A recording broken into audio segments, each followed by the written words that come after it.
This lesson is about building a financial plan.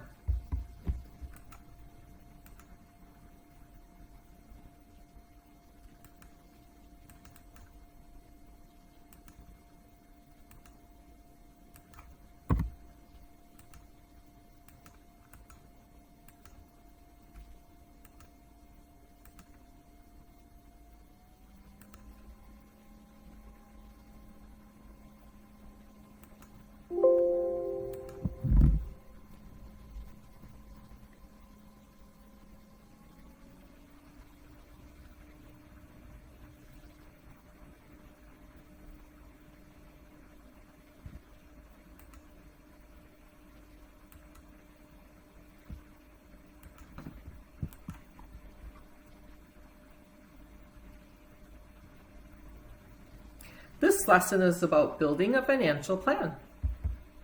The objectives are to examine financial strategies for use during QI and to demonstrate the knowledge and skills needed to conduct financial strategies to conduct quality improvement. Why include a financial perspective? You're always going to need organizational support to conduct a project. Organizational budget planning is a fiscal part of a project. And quality outcomes are competitive. You have to know what they cost because there are a lot of things to improve in healthcare. So DNP prepared nurses are savvy, QI trained professionals who must be able to partner with finance leaders or impact financial planning in an organization to drive evidence-based quality improvement and achieve desired outcomes. It's one of the essentials of being a DNP. And CNLs also have the novice level beginning ability to do financial planning when they're conducting improvement projects in their healthcare setting. So first of all, what is a budget? It's a financial plan of expenses and revenue used for planning and control purposes. It's developed using goals, objectives, and priorities. The purpose of a budget is a planning, monitoring, evaluation, control, or QI tool. Here's a couple definitions you'll see while budgeting. A discount rate, for example, is the annual percentage of tuition amount decreased by in-house scholarship awards. Or encumbered means outstanding financial obligations not yet dispersed. An FTE is a full-time equivalent, so there are a lot of terms you have to use when you're budgeting. And here's some questions to think about. What are the major issues and challenges faced for the QI project?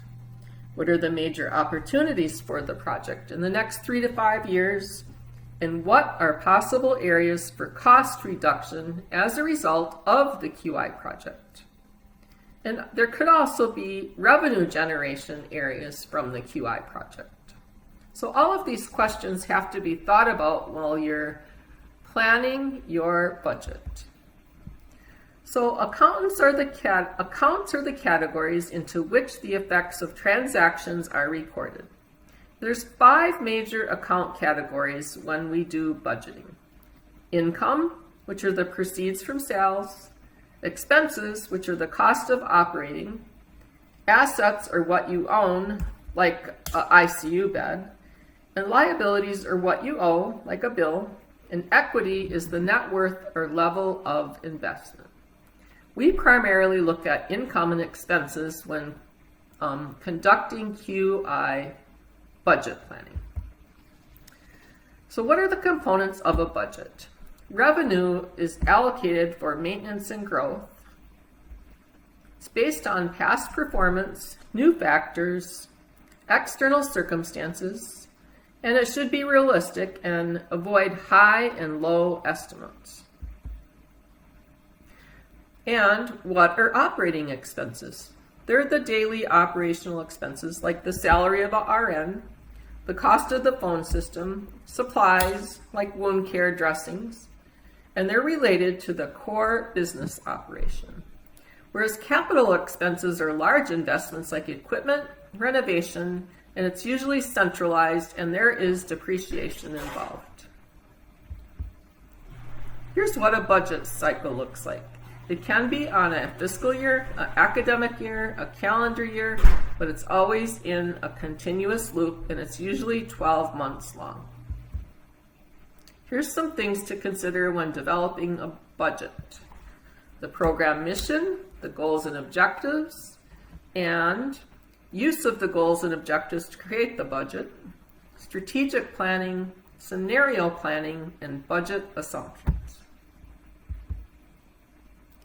Here are common categories of budget expenditures: benefits like health insurance, honorarium, any payment for assistance, telephone, postage, subscriptions, membership dues, travel, accreditation, entertainment, professional development, office supplies, instructional supplies, photocopying, equipment repair, maintenance and service contracts, minor equipment, contractual services, and housekeeping. There's many different categories to examine. And then you also have to think about increased costs, particularly of benefits and wages, because those usually go up every year. So in my experience when working with QI budgets, they're either focused on harm prevention or cost savings.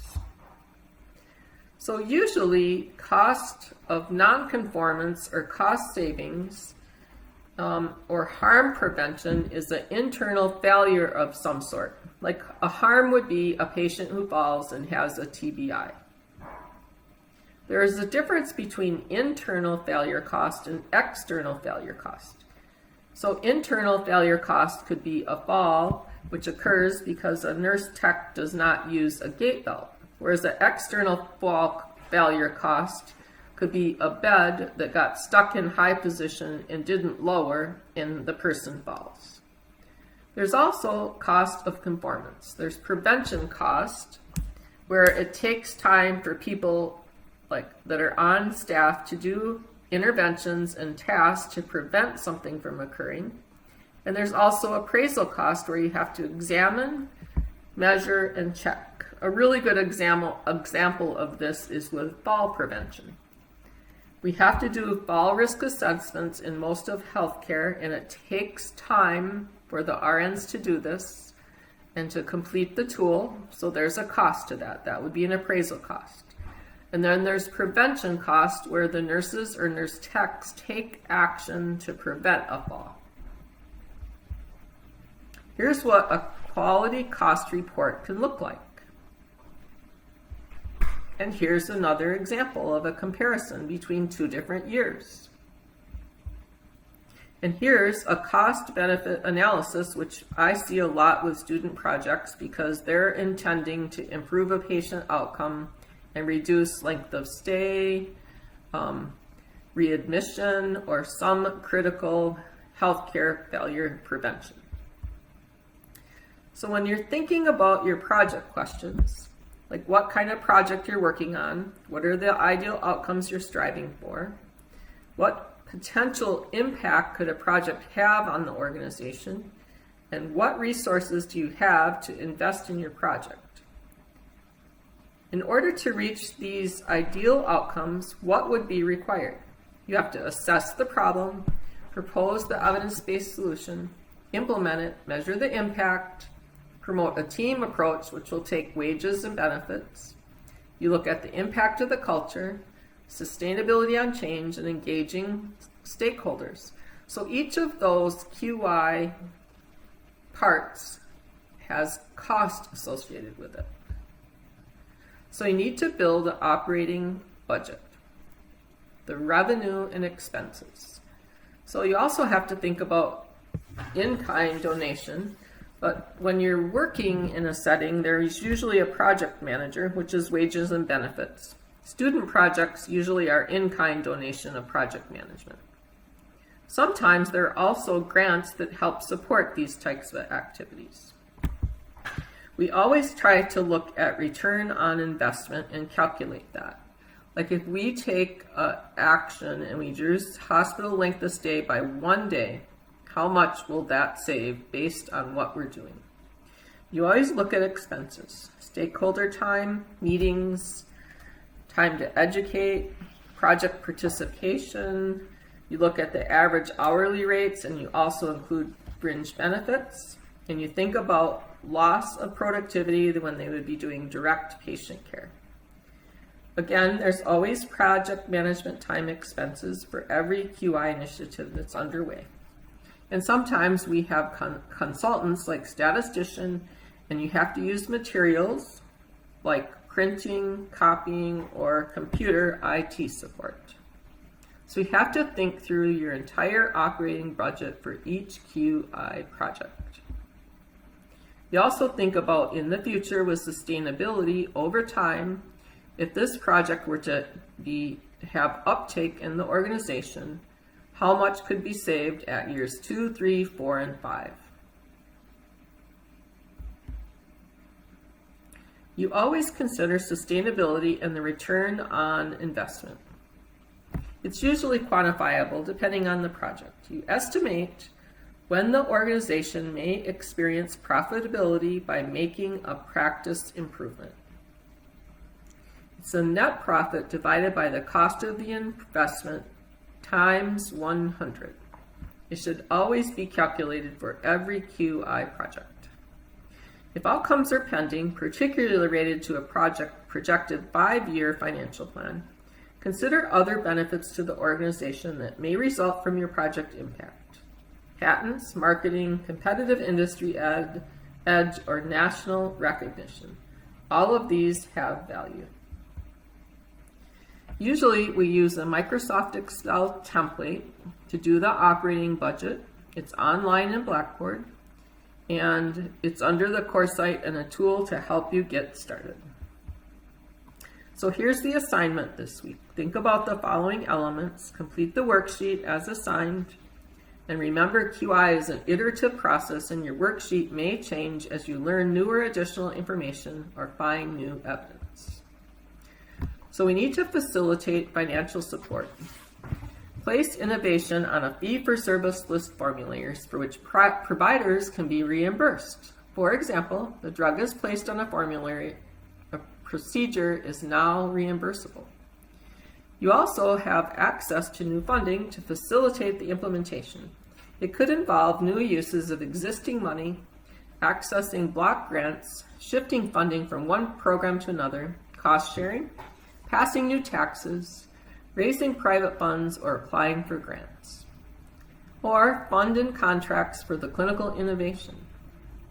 It could include requests for proposals to deliver the innovation, contracting processes to motivate providers to deliver the innovation, and new funding formulas that make it more likely that providers will deliver the innovation. And make billing easier for the innovation. Could involve requiring less documentation, and you block funding for delivery of the innovation and create new billing codes for the innovation. You also could have restructure strategies where you change service sites to increase access. It includes co-locating different services to better implement complex innovations that require multiple disciplines or services. A lot of that's happening now in integrated care. You can also shift or revise roles in innovation delivery and redesign job characteristics. Includes role expansion and elimination of service barriers. You could create new teams, adding different disciplines or skills to make it more likely the innovation is delivered or more successful. You could facilitate data sharing to providers to prompt the provider to use the innovation. You could change the situation to facilitate the innovation, or change record systems to improve assessment of implementation or outcomes. Or start a purveyor organization responsible for disseminating the innovation. You can also modify incentives. Alter an incentive to allow or allowance structure to incent adoption and implementation. It could include increased rate of pay to cover incremental costs associated with implementing, loan reduction or forgiveness as an incentive to learn an innovation. You could use capitated payments, where you pay providers a set amount per patient, consumer, or recipient for delivering the innovation. This frees and motivates the practitioner to provide services that they may have been de-incentivized to provide under a fee-for-service structure. You could use other payment schemes, such as prepayment and prospective payment for services, provider salaried service, alignment of payment rates with attainment of recipient outcomes, and the removal or alteration of billing limits, such as numbers of encounters that are reimbursable. You could also reduce or increase patient consumer fees, so patients and consumers pay less for preferred treatments, the innovation, and more for less preferred treatments. You could also penalize providers financially for failure to implement or use the innovation. There's many ways you could go about budgeting and planning. Please complete your worksheet and submit it in Blackboard.